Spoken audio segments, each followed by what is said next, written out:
Hey, dudes and lady dudes, we're live with the chicken foot. All right, so I want to answer a couple of questions here and possibly tell you guys a little bit what's coming up in the near future. I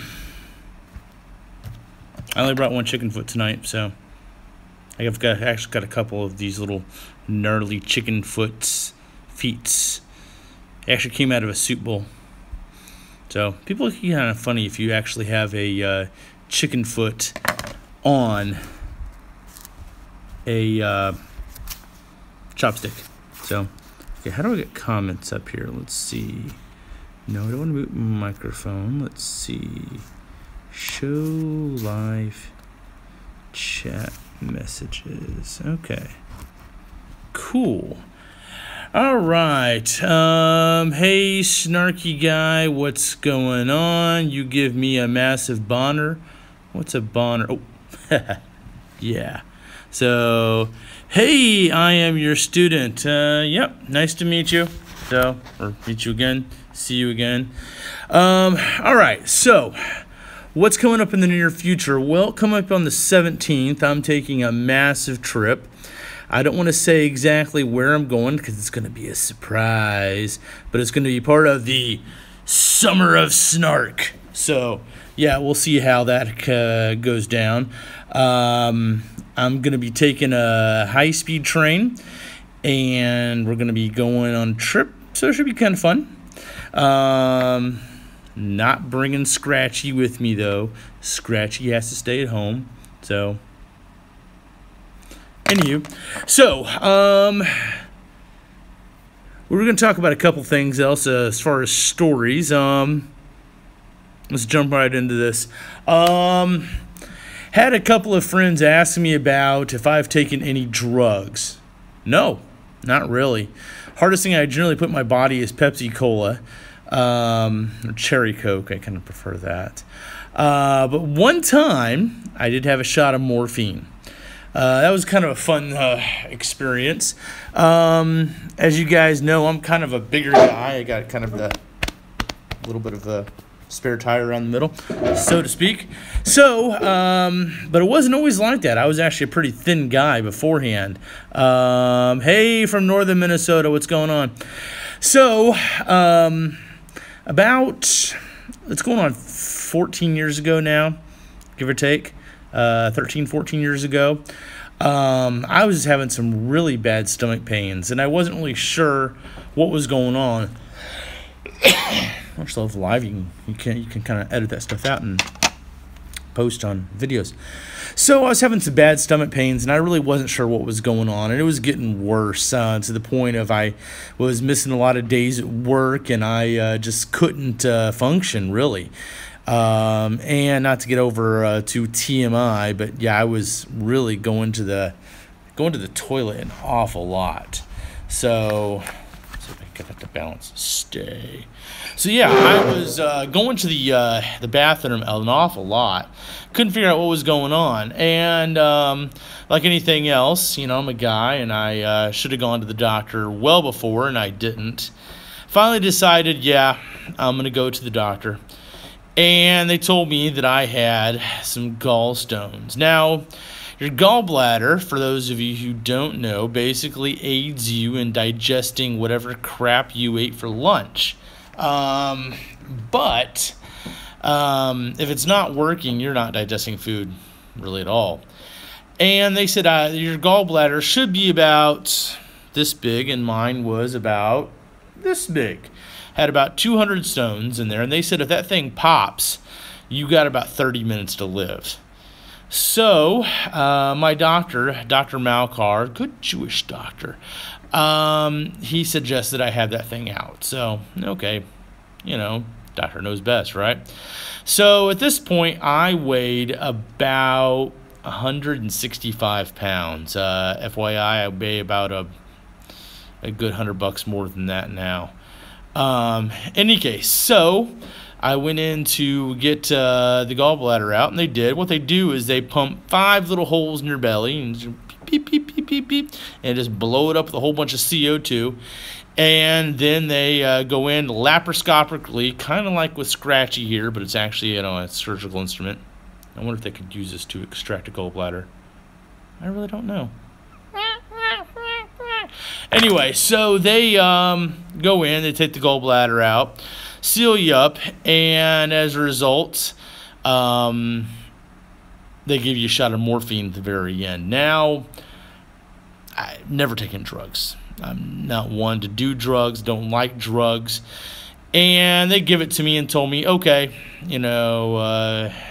you may have a little bit of side effect. I'm like, yeah, I've heard stories. My mom had some story about taking some stuff like that when I was born, whoop-de-doo. And all of a sudden I'm like, oh, I mean, it just wasn't like 10 seconds after they told me this, and I start seeing little things. I'm watching the wall start to bleed, and I'm just like, oh, it was just kind of weird. And I'm like watching myself. I'm like, it's like I'm sitting on my shoulder like a little parrot. Just sitting on my shoulder, watching myself. And I'm talking to the nurse. But I'm not really, it's not really me. It's like I'm sitting there watching me, or like the possessed me. Talking to the nurse. Filthy, like creatively filthy, talking to the nurse.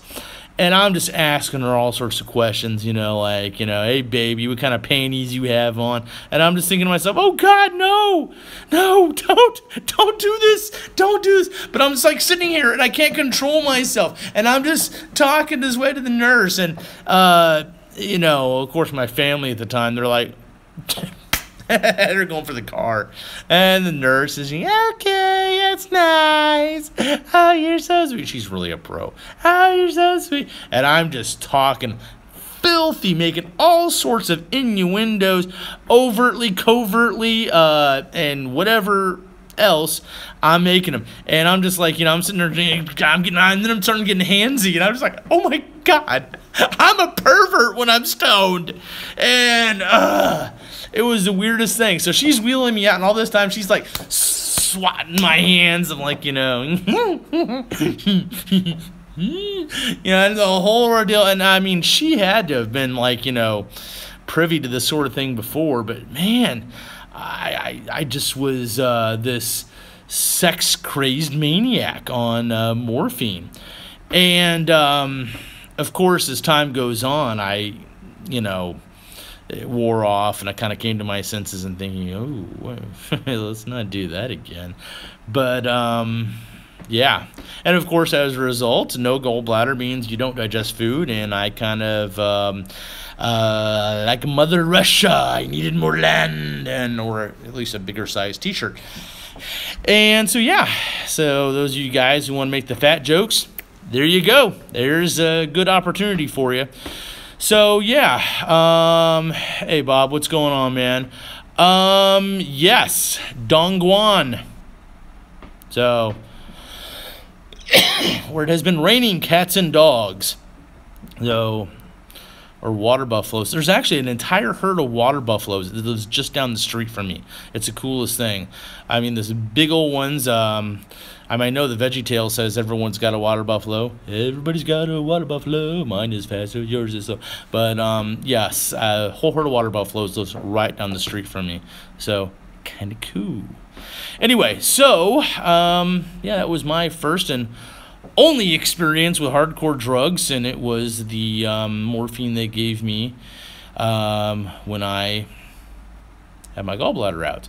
Now, that's not to say that's my only medical experience, or trip to the hospital, I should say. I say medical experience like I'm a doctor. No, I'm definitely not, Can you picture me as a doctor, yes, we're going to go in, and we're going to operate. Yeah, I don't know if that's such a great idea. So is it still possible to get a teaching job without a degree? Yeah, it's... they say anything is possible, definitely.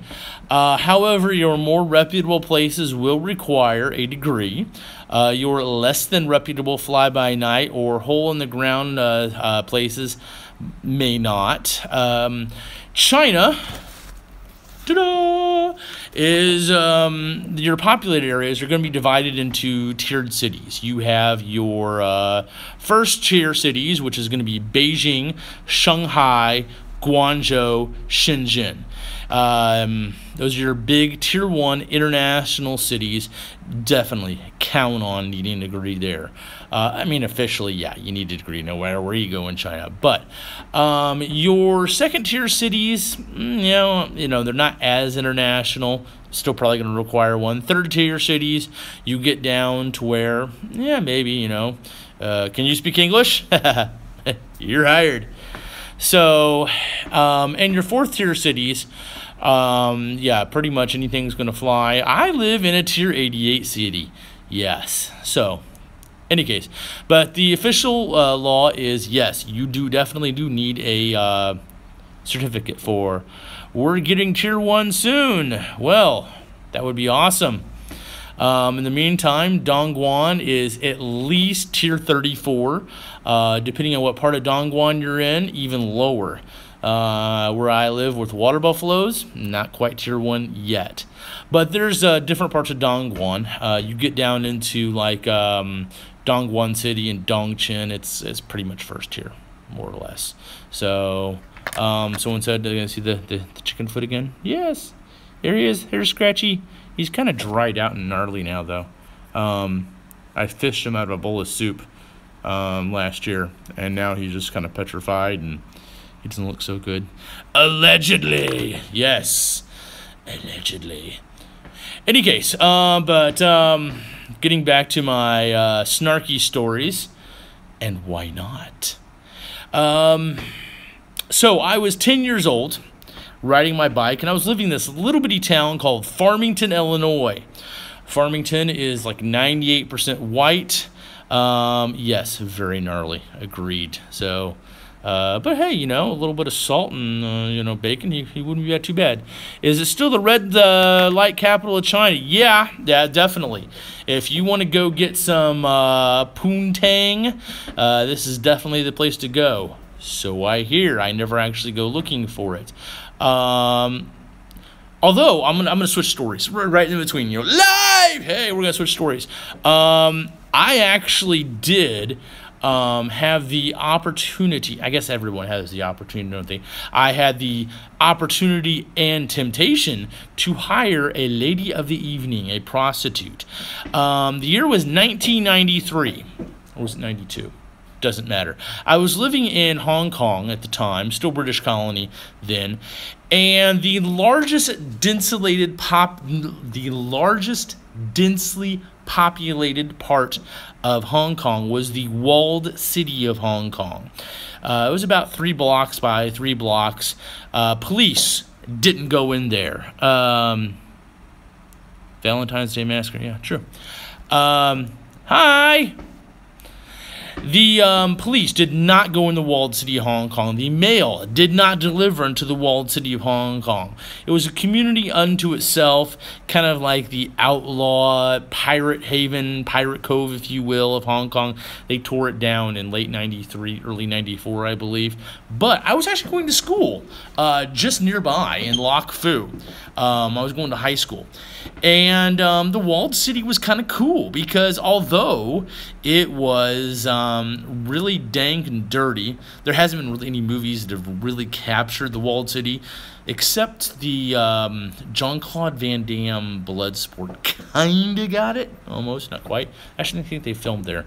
Any case, the I used to like to go hang out there and just, you know, get a drink or whatever with some friends. Nothing alcoholic. I don't really care for the taste of beer as much. Tastes like piss. I mean, literally tastes like piss. I can back that up. So I love my computer sent me a notification that Snarky is live. Yes, live Saturday night. Live Thursday night. It's Snarky. Anyway, okay. I'm such a ham when I'm live. Anyway, so, walled city, Hong Kong, 1992, 93. I was in high school, and I was in this little dive drinking some tea. True story, it was actually tea, because I don't like the taste of beer. Kind of weird that way. I don't know. Go figure. And this girl walks up, drop dead gorgeous. I'm listening to this new invention at the time. It was called a Discman. And I'm listening to my Discman. I'm listening to Snow. Informer. Anyway, listening to this, and this girl walks in, and she is just hot. Chinese girl. Wow. You know, you have your scale of 0 to 10, with 0 being basically a schnauzer and your 10 being, oh, wow. And she was probably about an 11.5. She looked really good. Was wearing this itty-bitty little red dress that didn't hide much, and I'm just like, you know, I'm like 17, 18, and I'm just like, you know, can hardly contain myself, you know, just like, you know, oogling her. And she asked me about my Discman. I said, I just got it. And she's like, would you be interested in selling it? And I don't remember how exactly she phrased it, but it was basically, do you want to sell your Discman? And of course, she doesn't mean me actually pay money for it. And I said, oh, how much do you want to pay? Because, I mean, I'm a firm believer that everything, and I do mean everything, is for sale for a price, right? And she basically offers me 400 Hong Kong dollars for my Discman, which is only 100 more than I would need for a good 2 hours of amazing sex with her. So yeah, she was a prostitute, hooker, and oh my God, was she good looking. And I'm thinking, of course, 17 years old, at this point, you know, there's not much blood left up here, and I'm kind of thinking, yeah. Lose my Discman, still have 100 Hong Kong dollars, and have some really good sex. Oh, I'm kind of weighing this back and forth, but ultimately, no, I didn't do it. You know, wiser heads prevailed. There's a double entendre right there. And I did not do it. Did not roll with the hottie. But, yeah, you're right. It was actually one of the first Discmans that actually had an AM FM radio on it, so you had a little extra panache there. But so I did not go for the hottie. Kept my Discman, and I had that thing right up until about 3 years ago when I moved back to China. So anyway, so yes, my opportunity to sleep with very hot and possibly disease-ridden ladies of the evening in the walled city of Hong Kong has come and passed. And since they've torn the walled city down and made it a big park in Lok Fu in Hong Kong, these opportunities will never happen again. I'm here! Me too. Yay! Anyway, so, yeah, it is what it is. So anyway, but man, she was hot. And since then I have had, you know, all those thoughts in my head that, you know, man, that really could have been interesting. But I didn't do it. I'm glad I didn't do it. But in a way, it was kind of flattering that they, I don't know. Is that flattering? Maybe not. I don't know. Doesn't matter. Yes, these are not the choices you're looking for. Anyway, so we were talking about formerly International Nate. Aha! Nate! So when you come back to China, man, so, or Japan, or wherever the case, wherever you may be these days, definitely come over to China, man. Come hang out. We'll go get a drink together, and I will be back home to 7:15. Ooh, Queen Dao. So anyway, I'm gonna write that down. So anyway, 1 or 2 months. Get WeChat. Hook me up, man. If you get a WeChat account, I would definitely meet up with you. We can go get ourselves some a drink somewhere, and a chicken foot, maybe. Anyway, so we were talking about funky experiences in the hospital. So I was, we're rewinding again. Yeah, we're just kind of all over the place tonight. So, and that's cool. By the way, for you guys wondering, why are we doing a live chat past midnight? It's because most of my audience is in America where it is not midnight. So, and for those of you like me who are still up, you know, get a cup of coffee and, you know, we'll kind of wing it, right? So there we have it. So, any case, I was 10 years old, living in this little town called Farmington, Illinois. Farmington is in the middle of nowhere. It's about 25 miles east of Peoria and about 150 miles southwest of Chicago. So there you go, really in the middle of nowhere. And 1,500 people lived there. It was the early 80s. And I had a little 20-inch BMX bike. And, of course, back then, the Reagan administration days, if you had a BMX bike, you, sir, were cool. And if you had an Atari 2600, you were even cooler. So I had my little bike, and like anybody else back then in this little town, you had to kind of make entertainment where you found it. So, no problem. I was riding my bike down a hill and flipping on bars. Now, this sounds like a bad idea, you say? Yep, it definitely was a bad idea. So here I was, riding my bike down this hill. Did I put this in a video? I'm actually kind of wondering now if I've told this story already. Let's pretend I didn't. I was riding my bike down this really steep hill, and they had all these bars there, the little chin-up bars. It was part of the Reagan physical fitness thing that he installed all over America at the time. You know, they call these little, they made all these stuff, you know, chin-up bars, push-up bars, sit-up bars, and everything else in all the schools across America. So I was riding my bike as fast as I could down this hill, and I get to the bottom, and I grab this chin-up bar, and I just do a complete 360 flip all the way around. Land on my feet, you know, and, you know, do the Mary Lou Retton, ta-da! When I hit the bottom. It was really great.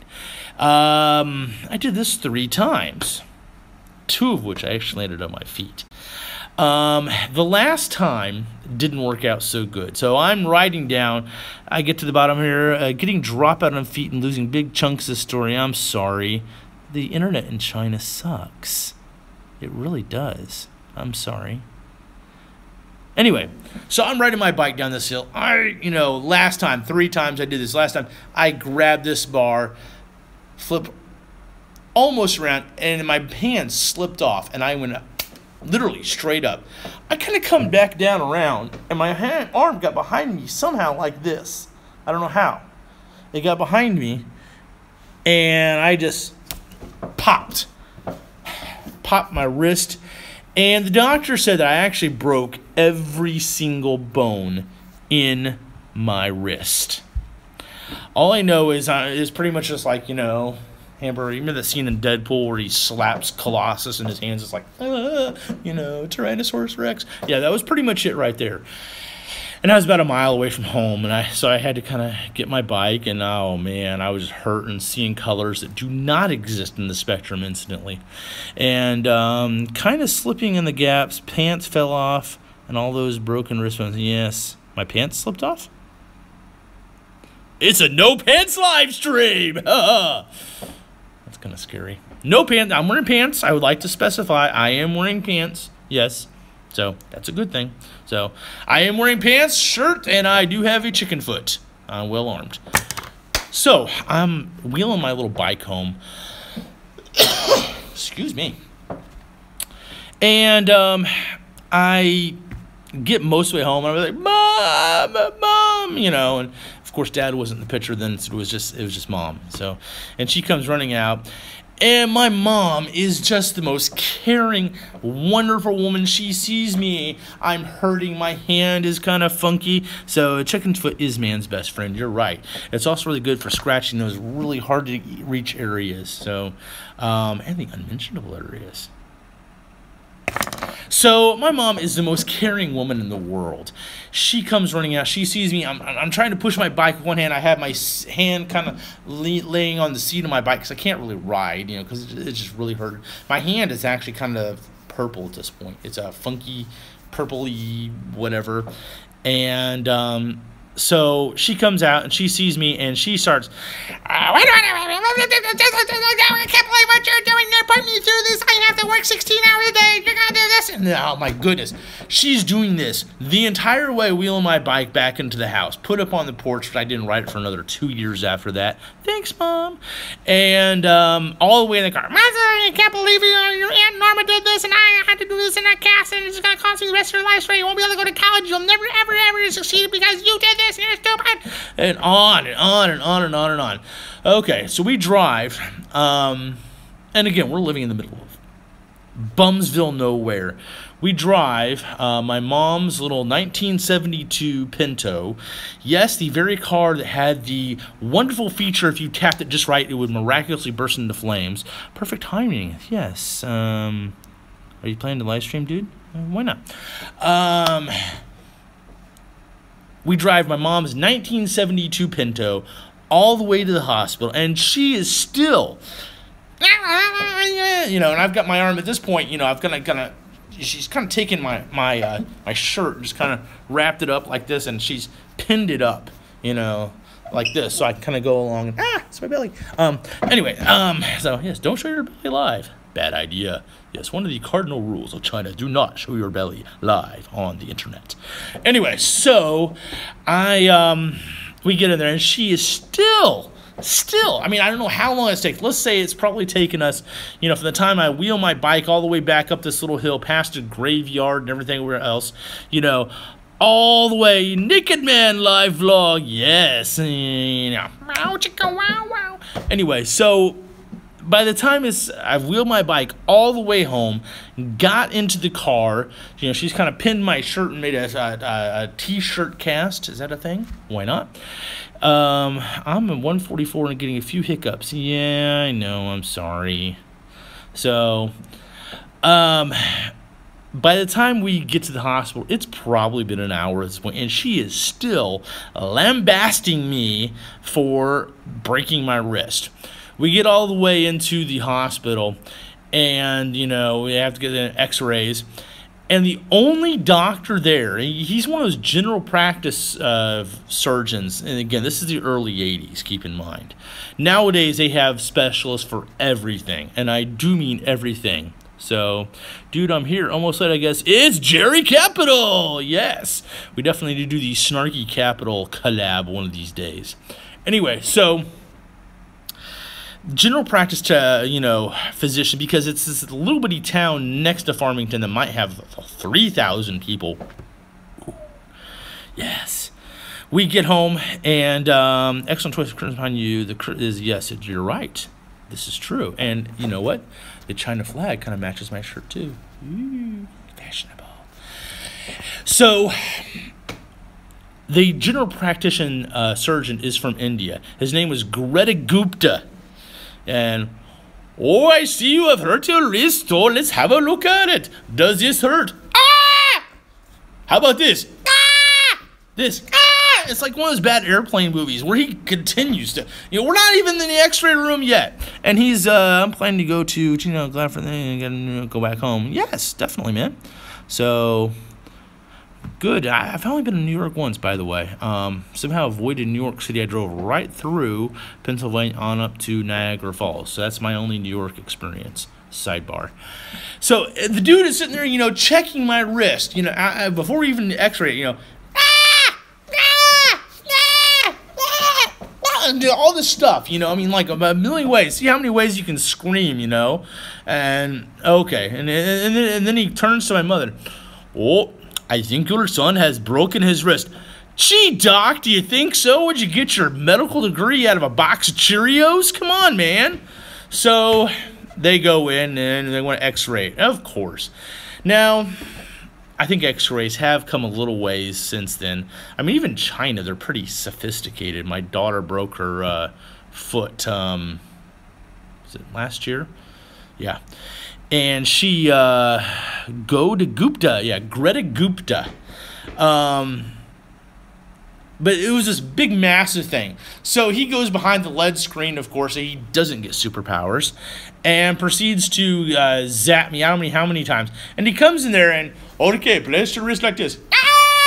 And again, I mean, this like takes 1,000,001 shots. It's amazing. I was able to have kids after all of these x-rays you guys gave me. And then they decide, okay, time to go to surgery. Yeah, you think. So they put me down. No, well, not put me down. I'm still, yes, I'm a ghost. Ooh.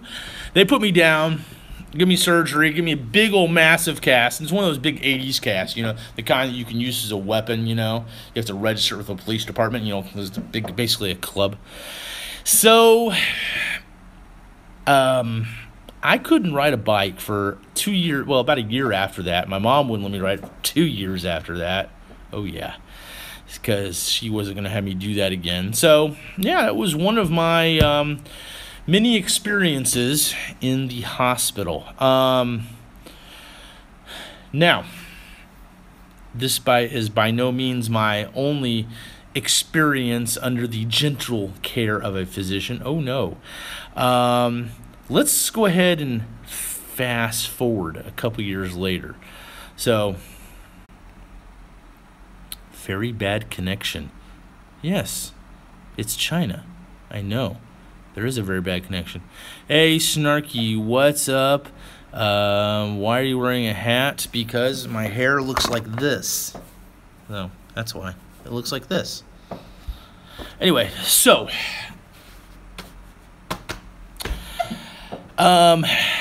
couple years later, no thanks to the Chinese.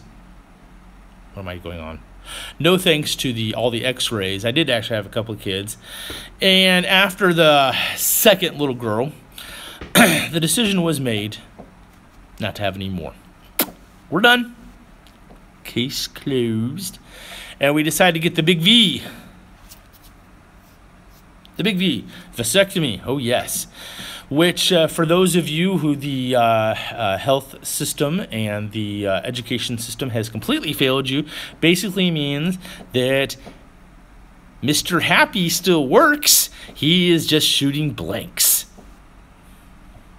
Anyway, so I go in. Did you get your marbles snipped? Yes, as a matter of fact, I did. I did get my marbles snipped. That's a nice way of putting it. Anyway, now here's the deal. Most states in America have some form of welfare, but it's actually cheaper for them to pay for vasectomy surgery than it is to pay for all the would-be kids you may have if you don't have the flying V. So, you know what they say, if you can't feed them, don't breed them. So, and of course, most states will facilitate in this by paying for the vasectomy surgery if you fall into that certain financial bracket. So, yay. So, okay, I applied, and you have to apply almost a year in advance. And you get an appointment, and you go, they do that, and you're good to go. Well, so I had the appointment. It was at the, it was in Oklahoma, at the Urological Clinic of Tulsa. And had my appointment all ready to go. I'm done with my lasers at Kaiser when I was 45. Yikes.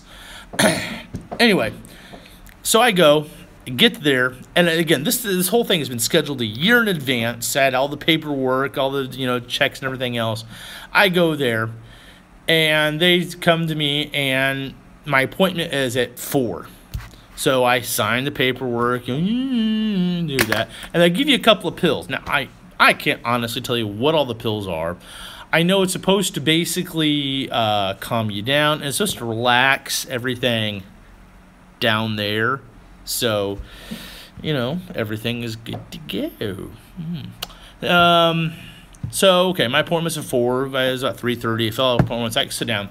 I'm waiting. 4 o'clock, no doctor. 4:30, no doctor. 5 o'clock, No doctor. About 5:30 comes around. I'm thinking, man, my appointment is come and gone. Did I just not hear him call me? And they finally come and call me. Sir? Yes. Your doctor is not available. He has been called away on emergency surgery. Well, I don't know who this doctor is. I'll probably see him one time when he, nips the boys, and that's it, So they were like, well, but we have this other doctor, and it was Dr. Happy.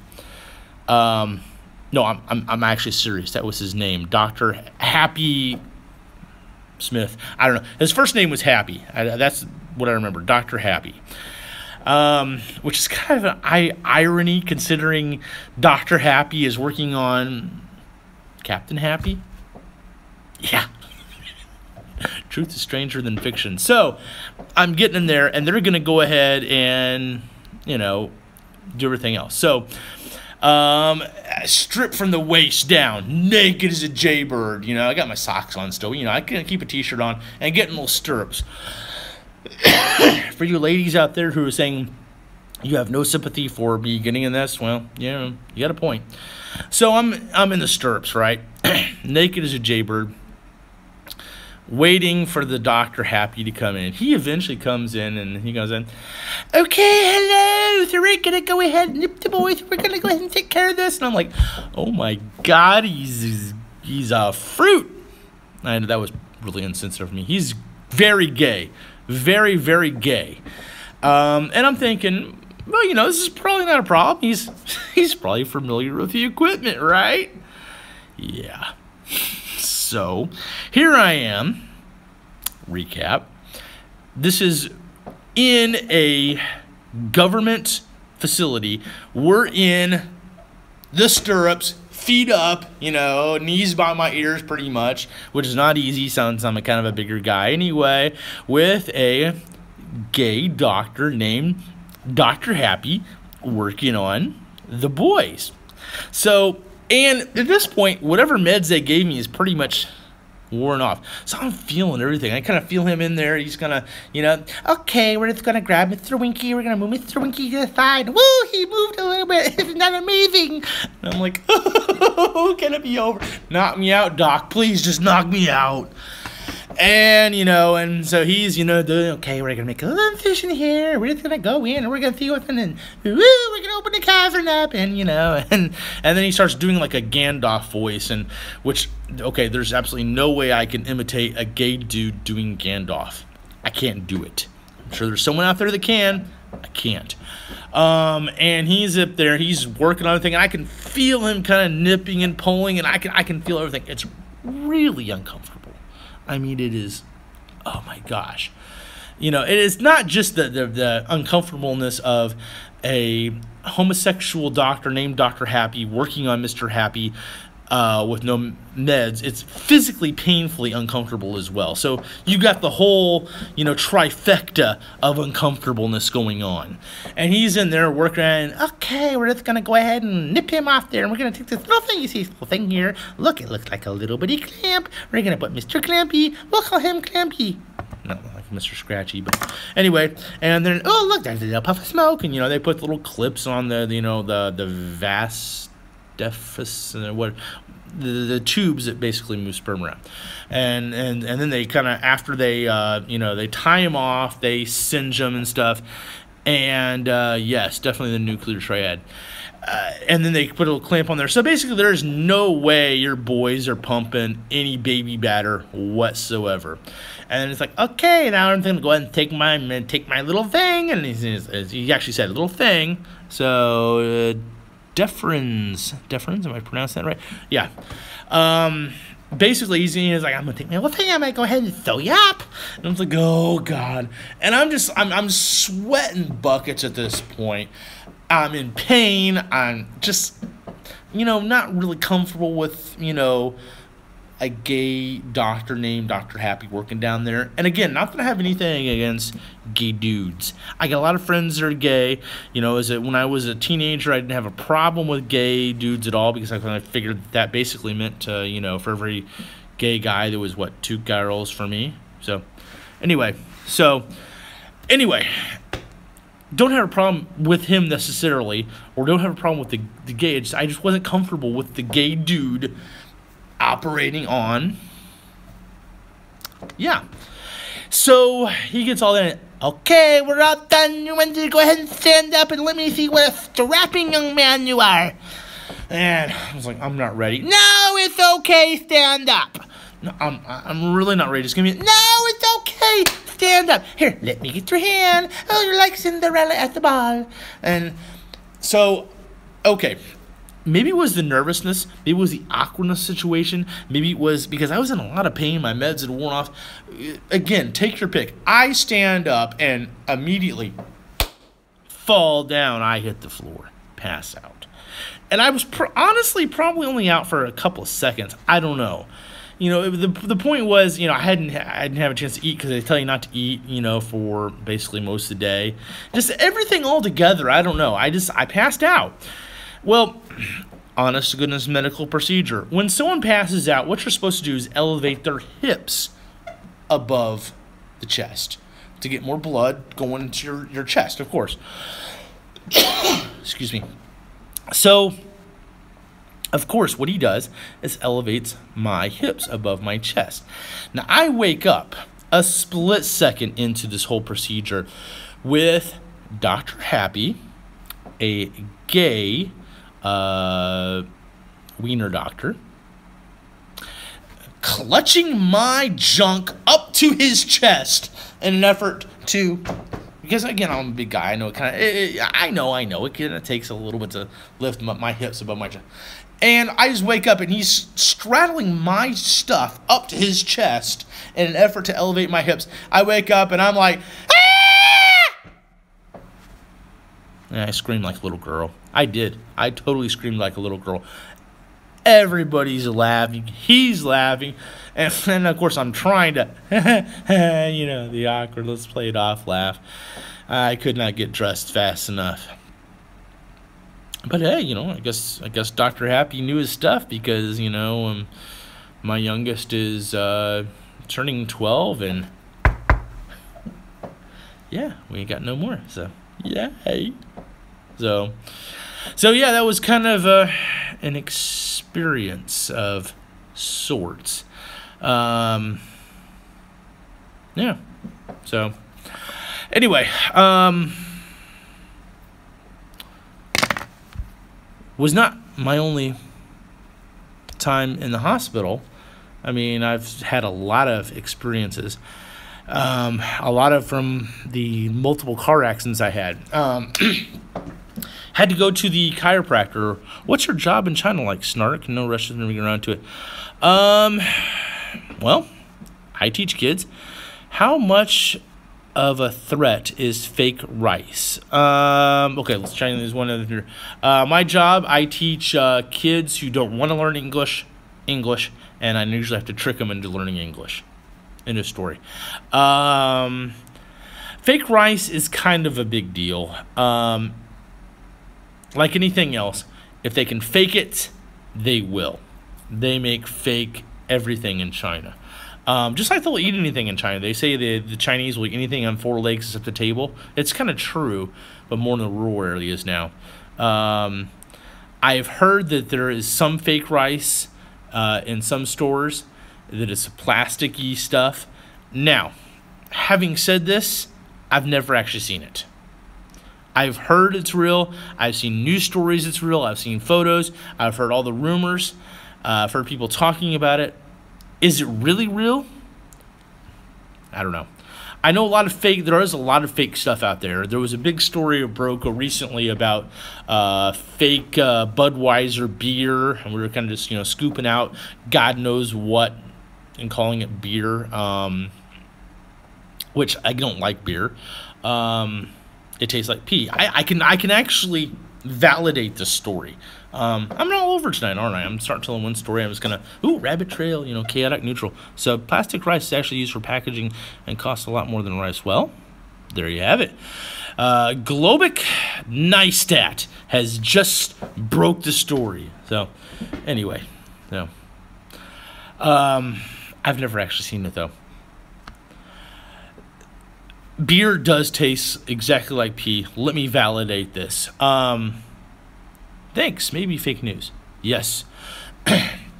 When I was a kid, my dad was on, let's call it a state paid vacation. And my mom used to drive up and visit him a lot. Now, again, we lived in just this little bitty town, Farmington, Illinois. There was 1,500 people. We had to drive all the way up to Chicago. That's, that's a good little drive. And especially in a little Ford Pinto, my mom drives entirely too slow, still to this day. So my mom used to give me a treat of, I remember this cameo had a pickup. Yeah, there you go. My mom used to drive entirely too slow back then.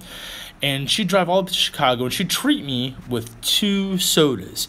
The off-brand Aldi lemon lime soda.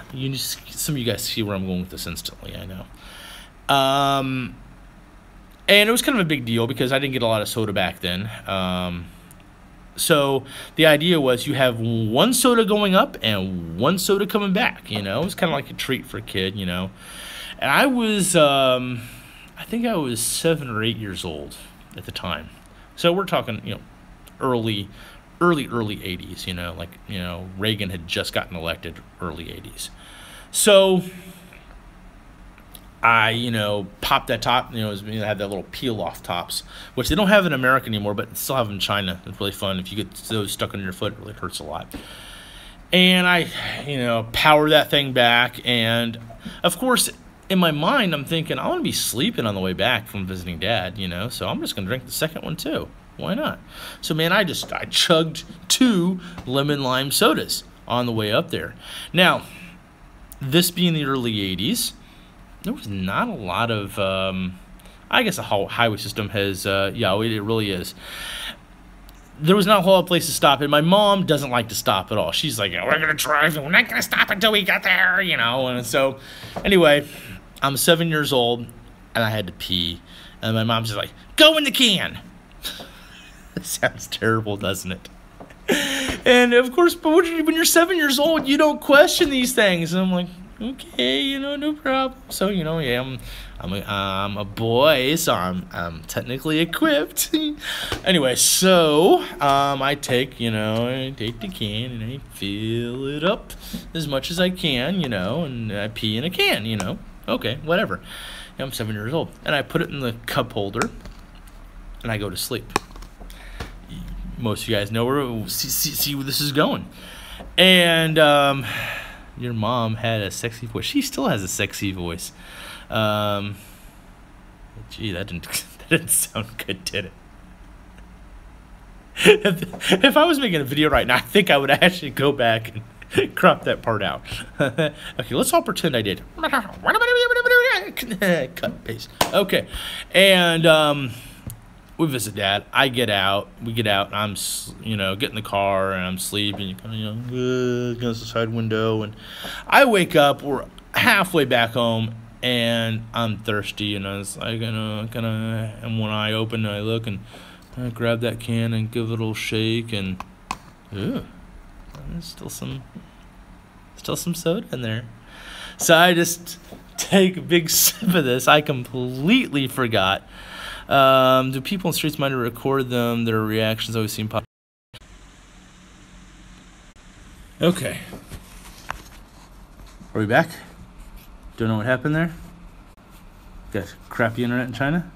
Yes, I do have crappy internet in China. Anyway, so I think we're back. Are we back? Are we live again? It says I'm live? I don't know. Maybe. So anyway, I take a swig of this, and I immediately spit all over the place. I spit because I immediately realized that it's pee in my lemon lime soda can, and I spit all over the car, all over my mom, all over the windshield, everywhere, and she's just screaming, "I can't believe you did this! You spit all over the car, and I'm gonna pull over, and you're gonna clean this up! Oh my God, what's wrong with you?" What's wrong with me? You made me pee in a can, Mom. And, yeah, it was not a good experience. But the culmination of the story is that every time in my life I've tried beer since then, it tastes just like pee. 100%. So, yeah, beer tastes like pee. And a lot of people say you just never tried the right beer. I just don't think I like beer. Yeah, it's nasty. But, I don't know. Go figure. And some people, I mean, I guess beer is good for some. It's not for me. And there are other mixed drinks I have liked, and it's not for any religious reasons or anything. I just think beer tastes like pee. Exactly, 100%. Yeah. So, it is getting late. Let me finish this up by saying, this summer I'm making an awesome trip.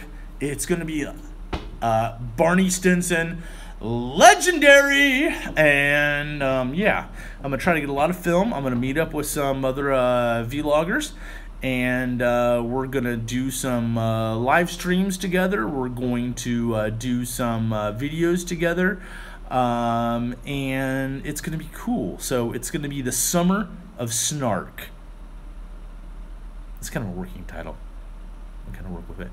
Anyway, well, hey, dudes and lady dudes. Sorry, we've had some funky internet going on here. It's just kind of, you take you roll the dice, take your chances. Would you dance for one of my videos?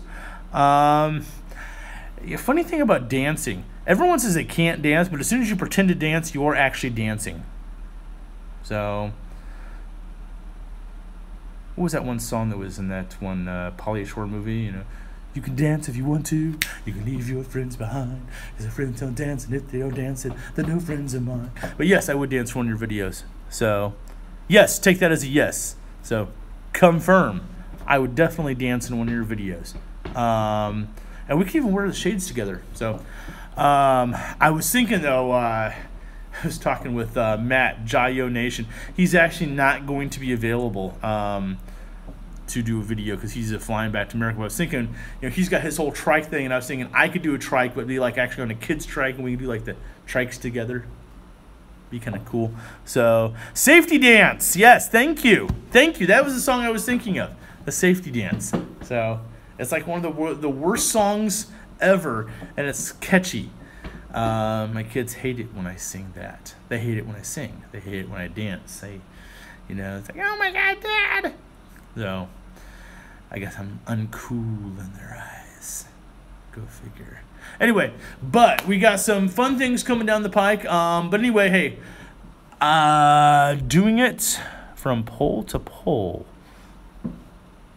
Do you actually want to see me pole dance? That wouldn't be pretty. So. That would not be pretty, me pole dancing. No.